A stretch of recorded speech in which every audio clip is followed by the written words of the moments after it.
네, 우리나라와 미국, 일본, 중국 등 육자회담 관련국들이 지난주에 바쁘게 움직였지만 이 육자회담 재개가 쉽지만은 않아 보입니다. 전문가와 함께 자세한 이야기 나눠보겠습니다. 홍현익 세종연구소 수석연구위원 나와 있습니다. 안녕하십니까? 안녕하십니까? 네, 지난주에 우리나라와 미국, 또 일본 측 육자회담 수석 대표가 만나서 육자회담을 북한이 핵포기 등 전제 조건을 이행해야지 육자회담을 할 수 있다. 이런 입장을 재확인했습니다. 네. 어떤 부분에서 이런 입장이 재확인됐다고 보십니까? 네, 우리 그 조태용 한반도 평화본부장이 미국을 방문해서 첫 마디로 북핵 문제는 우리가 주인 의식을 가지고 임하겠다. 그러니까 이제 한국과 일본의 의견이 미국과 중국 간의 교섭 결과에 이제 반영이 된 건데요. 네. 우리 정부 입장에서 보면 우다웨이가 가져온 북한의 뭐 우리가 내세운 조건 중에 일부를 수용하는 거 이게 좀 부족하다 이렇게 이제 판단한 듯합니다. 그러니까 미국은 이제 웬만하면 육자회담 재개해도 되지 않을까 이렇게 생각하는 것 같고요. 우리 정부가 오히려 더 조금 더 그 회담을 위한 회담이 되지 않기 위해서는 그 북한이 선행동을 하는 것을 좀 더 충실히 해야 된다. 그래서 공을 다시 이제 북한 쪽으로 넘긴 거죠. 그동안 이제 우다웨이는 또 평양에 가서 북한을 설득하고 이제 돌아갔습니다. 그런데 아직 이제 중국 측 우다웨이 수석 대표가 머물다가 이제 구체적인 방북 결과는 아직 전해지고 있는데요. 어떤 부분을 가서 논의했을까요? 그러니까 우다웨이하고 글린 데이비스 각각 이제 육자회담 미국 중국 대표들인데 이 사람들이 북한의 입장을 전하고 미국과 한국의 전제 조건은 분명하니까 거기에 대해서 북한이 요런 건 수용하겠는데 요런 건 어렵다. 또 뭐 시기 문제 같은 것도 회담 전에 해야 된다고 한국과 미국이 주장하는 데 대해서 이를테면 북한은 모든 의제를 회담이 시작되면 논의할 수 있다. 이를테면 영변 이외의 지역에 있는 핵 문제도 논의할 수 있다. 뭐 이렇게 얘기를 하고 그 다음에 이제 핵과 미사일 실험 이런 거에 대해서는 사전적으로는 못하고 육자회담이 재개되면 그 회담 중에 모라토리엄을 하겠다. 뭐 이렇게 하는데 아직도 이제 아무 소식이 없는 게 핵 프로그램의 가동 정지 그리고 IAEA 사찰단을 복귀시켜서 그거를 확인시켜 주는 거.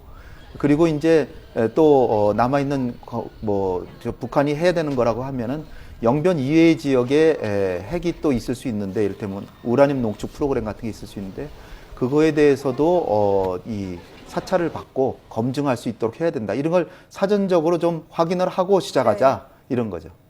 아직 이견이 있기 때문에 아직 협의가 완전히 이루어지지 않았기 때문에 방북 결과도 전해지지 않고 있다. 이런 걸로 들을 수 있을까요?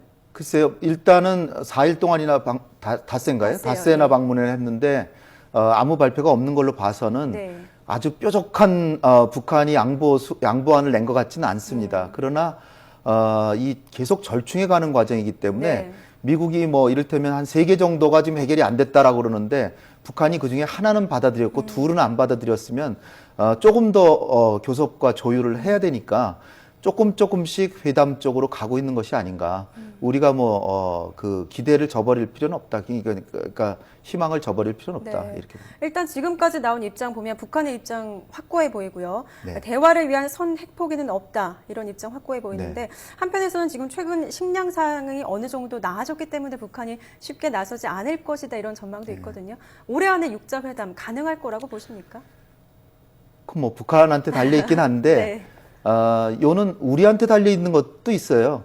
우리가 요번에 한미일 3자 회담에서 북한의 확실한 선행동이 있어야 된다라고 선을 그은 것 같은데 거기서 우리가 조금 좀 완화해 준다거나 그러니까 북한이 더 양보를 하거나 아니면 우리가 조금 완화해 주거나 그러면 될 수 있는 거죠. 그러니까 꼭 공이 완전히 북한에만 있다 이렇게 볼 수도 없는 거고요.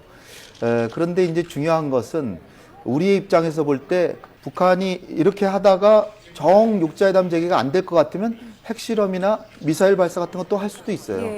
그렇게 되면은 모든 것이 이제 악순환 과정으로 나빠지거든요. 이를테면은 북한이 핵실험을 또 했다. 안보리소에서 또 제재하고 미국이 한반도에 뭐 군사력을 더 강화한다. 그러면 중국이 또 반발하고 그러다 보면 한중 관계가 악화되고 그렇게 되면 중국은 북한 편을 들 수밖에 없고 그러다 보면 북한 핵실험했는데 또 한 번 핵실험만 더 했지 그냥 유야무야 또 지나갈 수도 있는 거거든요. 그러면 결국은 북한의 핵 보유는 빨라지고 그거는 우리의 국익이 아니죠. 그러면은 그렇기 때문에 우리가 마냥 우리의 주장만 할 수가 없는 게 북한 나름으로도 핵실험이나 장거리 미사일 발사 또 할 수 있는 그런 가능성이 있기 때문에 이것을 선순환 관계로 돌리기 위한 지혜가 필요한 것이 아닌가. 우리가 조태영 한반도 평화본부장이 주인의식을 갖고 하겠다는 건 매우 좋은 그 생각인 건 분명한데 우리가 주인의식이라는 게 과연 뭘까? 북핵 문제를 결국은 해결하는 방향으로 우리가 주도를 해야 된다면 미국과 중국 간의 회담을 해서 조금 이제 조율을 해놓는데 원칙대로 가자라고 한 것이 과연 주인의식인지 아니면 좀 더 우리가 창의적인 아이디어를 내서 북한에게도 제시하고 중국에게도 제시하고 미국에게도 제시해서 뭐 서로 간에 이견 차이가 있으면 우리가 또다시 새로운 안을 내고 해서 사실은 육자회담이 벌어지면 중국이 이런 일을 하거든요. 의장국이니까. 근데 우리가 주인의식을 가졌다면 우리가 의장국이라는 셈을 치고 우리가 창의적인 아이디어를 만들어서 적극적이고 능동적으로 계속 부단하게 제시해서 회담 쪽으로 가서 핵 문제를 해결해야 되는 것이 아닌가.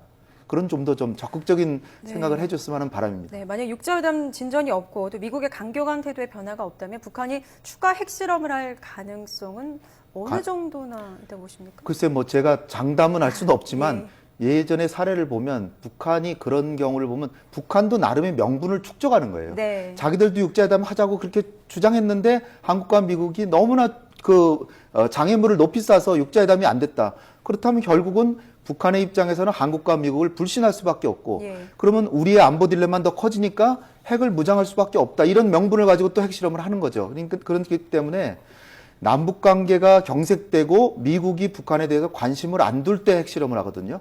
그러면 이제 육자회담 재개를 위해서 중국의 노력으로 북한이 어느 정도 조금은 성의를 보이는데 그렇다고 해서 행동을 하는 건 아니고 그냥 회담이 일어나면 모든 것을 논의할 수 있다. 뭐 이 정도이지만 그렇다고 해서 우리가 그걸 계속 완강히 거부만 하면 핵실험 할 수도 있다는 거죠. 북한 김정은 노동당 제일비서와 시진핑 중국 국가주석의 정상회담 가능성 어느 정도 있는지도 궁금한데 최근에 김영준 북한 외무성 부장이 중국을 방문하지 않았습니까? 김정은의 방중기를 열어놨을 가능성도 있다는 분석도 나오고 있는데 어떻게 보십니까? 그렇죠. 북한은 꾸준히 그걸 추구하고 있는데 몽골 대통령이 왔는데 김정은이 만나지도 않았잖아요. 그거는 이제 중국하고 관계가 먼저 중요하다 이런 생각인가 봅니다. 그런데 이제 이게 다 연계돼 있는 거거든요. 북핵 문제하고 북한 때문에 중국은 아주 못 살겠다. 요즘엔 그런 심정이에요. 그러니까 제발 좀 조용히 좀 있어달라 그러는데 그러니까 육자회담 재개를 위해서 미국이나 한국이 제시한 조건 중에 조금 더 몇 개 더 받아들여서 자기가 노력을 하니까 회담이 재개되고 그래서 북한이 그래도 이 동북아 질서를 훼손하지 않고 왜 그러냐면 동북아 질서가 훼손이 되면 미국의 군사력이 강화되고 중국으로서는 압박을 느끼고 굉장한 전략적 손해를 보니까 김정은이 이런 중국의 요구에 순응해서 좀 받아들이는 것이 확실하다. 그럴 때는 방문할 수 있다. 대체로 보면 내년 봄쯤이나 돼야 되지 않을까 이렇게 보이죠. 아직은 좀 갈 길이 멀어 보여야 되는데요. 좀 지켜봐야 될 것 같습니다. 오늘 나와주셔서 고맙습니다. 홍현익 세종연구소 수석연구위원과 함께했습니다. 고맙습니다. 감사합니다.